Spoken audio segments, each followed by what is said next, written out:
All right. Shalom, shalom.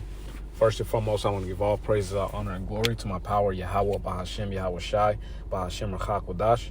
Double honors to my elders and apostles of Great Millstone, who rule well and teach well, being great examples to us younger brothers. Peace and blessings to the hopeful elect. Lord willing, we be a part of that number. I'm the brother Qadar from the James Branch, Chicago. Come back with another video. And this video is going to be back to the basic, going into there's no hell, how hell is a condition. All right, now the Apostle Tahar made a video on it. It was a guy responding, basically saying he doesn't believe what's being preached, what the scripture says to be as the church of Berea, in the Acts 17th chapter. You don't have to believe what we say. We don't want mindless zombies, in our congregations or to be our believers, man. We want people to do their own research. But the apostle told bros to go back to going into the basics and whatnot, and this lesson is going to be on how there is no hell, man. Because let's start with this Ecclesiastes 12:7. I know I got to paste it there, but I'll just grab it. It's Ecclesiastes 12 and verse 7. It says, "Then shall the dust return to the earth as it was, and the spirit." Okay, so I'm reading from the top. "Then shall the dust return to the earth as it was." All right, so when you pass away, your body, you're buried. All right, your body decomposes. Okay, and goes back to the earth.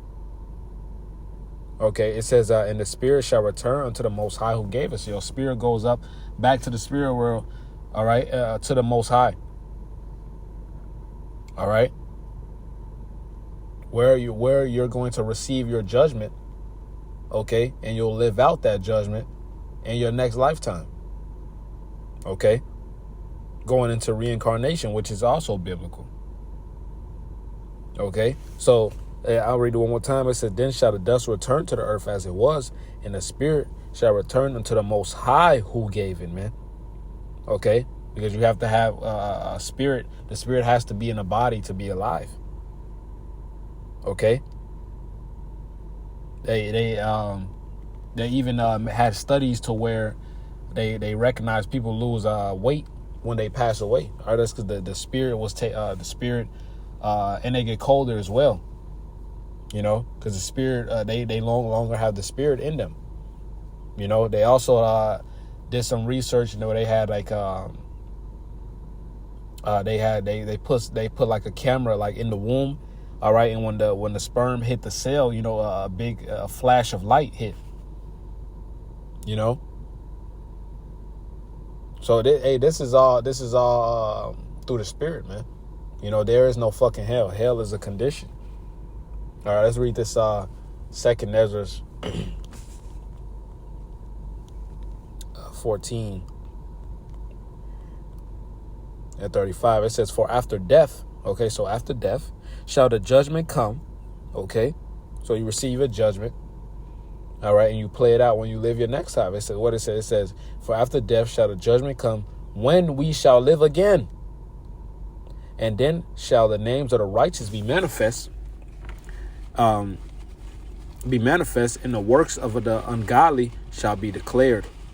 Okay, so you're going to live out that judgment when you come back in your next life. It's plain and simple. But you got these Christians pushing out hell for fear. Esau does it as well, man, just for fear. But if you have the true understanding, you wouldn't fear death. I'll read it once more. It says, "For after death shall the judgment come, when we shall live again. And then shall the name of the righteous be manifest, and the works of the ungodly shall be declared." Now let's grab this Corinthians, 2 Corinthians 5 and 10. It says, "For we must all appear before the judgment seat of Hamashiach." Okay, it's like I should have changed that, Christ Hamashiach. It says that everyone may receive the things done in his body according to that he have done, whether it be good or bad. So you live out. All right, you receive your judgment, you live it out in your next life, man. That's why you see people come back paraplegic and, have all these judgments happen to them. All right, the scripture said in Job, "Who perisheth innocent?" So none of us is innocent, man, not even a newborn baby. You had these tragic accidents happen. Hey, that's the judgment of the Lord, whether you want to hear it or not. All right, whether you accept it or not, that's the judgment of the Lord Yahweh Ba'ashem Yahushai. All right, a baby could be born today and crash in a car tomorrow, man, just pass away. That's the judgment of the Lord. The Lord said, "No one perisheth innocent." You know, hey, these people don't understand. These people here in the world could be like, how does God just let this happen? All right, they don't understand the judgment of the Lord. Okay, let's grab this Wisdom of Solomon 3 and let's see. Nah. Let me see. Salakia.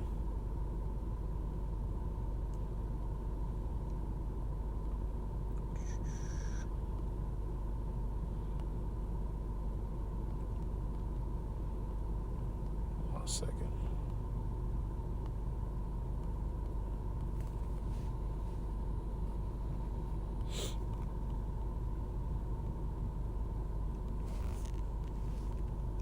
It's Ecclesiastes 3. All right, this is Ecclesiastes 3 and verse 15. It says, "That which have been is now, and that which is to be have already been, and the Most High requireth that which is past." All right, so these things you see today, nothing is new. All right, these are the same spirits coming back. Verse 16, "And moreover, I saw under the sun the place of judgment." All right, so if you go outside, you're not looking down at the sun. You're not looking straight forward at the sun. You're looking up at the sun. All right. It says, "So I saw under the sun the place of judgment," right, which is here to earth. The place of judgment where you live out that judgment again. All right. It says that wickedness was there and the place of righteousness. All right. So you got both. That iniquity was there. All right. It says, verse 17, "I said in my heart," all right. It says, "The Most High shall judge the righteous and the wicked. For there is a time there for every purpose and for every work." Okay? So, hey, we receive our judgment here on the earth. All right? So no one perisheth innocent, man. That's something that these people can't understand. Okay? As a matter of fact, let's grab this Jonah. So, matter of fact, let's grab this Exodus. This Exodus 34 and 6, and I'll grab the Jonah to close out. Just make it a quick hit. Get straight to the point, because it's not a complicated subject. All right. If you have the understanding, this Exodus 34 and 6, "And Yahweh passed by before him and proclaimed, Yahweh, the Lord, Yahweh, merciful and gracious, long-suffering and abundant in goodness and truth, keeping mercy for thousands, forgiving iniquity and transgression and sin, and that will by no means clear the guilty, visiting the iniquity of the fathers upon the children, okay, and upon the children's children, unto the third and to the fourth generation." All right, so hey, no one escapes from Yahweh Ba'ashem Yahushai. All right, no one escapes from the Lord. No one perisheth innocent. Okay. Hey, you play it. You live out your life on earth. You go into the spirit world. Your spirit world goes back to the Most High. All right, where He gives you your judgment. All right, you live it out in your next lifetime. All right, three or four generations later. Okay, these are the same spirits coming back. All right, hell isn't no fucking where you burning for fucking eternity, man. That's unmerciful. The Lord said He was not always chide. He was matter of fact, let me see. Chide. Always.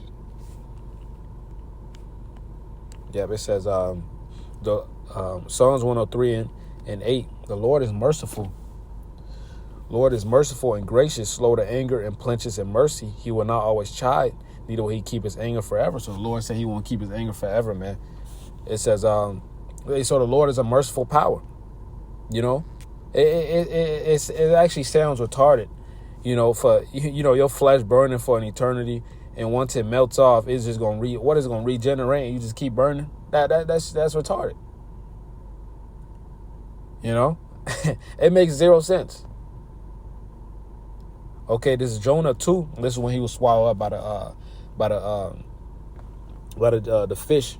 All right, and that can actually happen because It's been plenty of accounts where people have been swallowed by whales and extremely large fishes, man, and survived.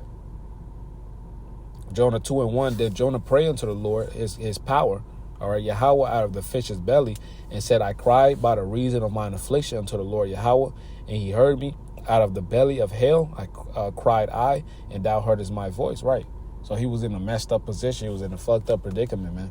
Hell is a condition. Okay? Hell is a condition. Are the Negroes, Latinos, and Native Americans? We are in hell right now. All right? Matter of fact, let's grab this Baruch. Let me see.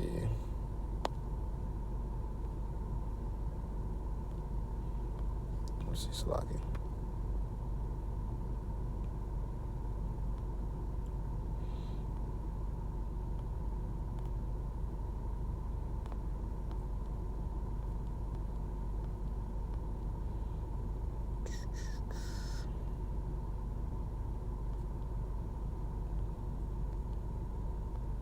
No, I passed this Salaki.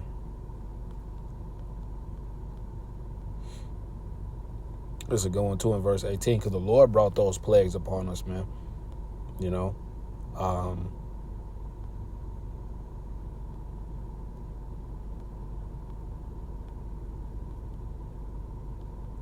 know I passed it. I hate when that happens. Give me 1 second.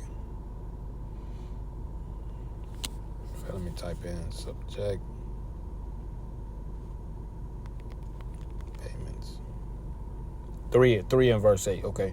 It says, Baruch 3 in verse 8, it says, behold, we are yet this day in our captivity, where thou hast scattered us. All right, so we're still in captivity right now, where we're the last hired, first fired.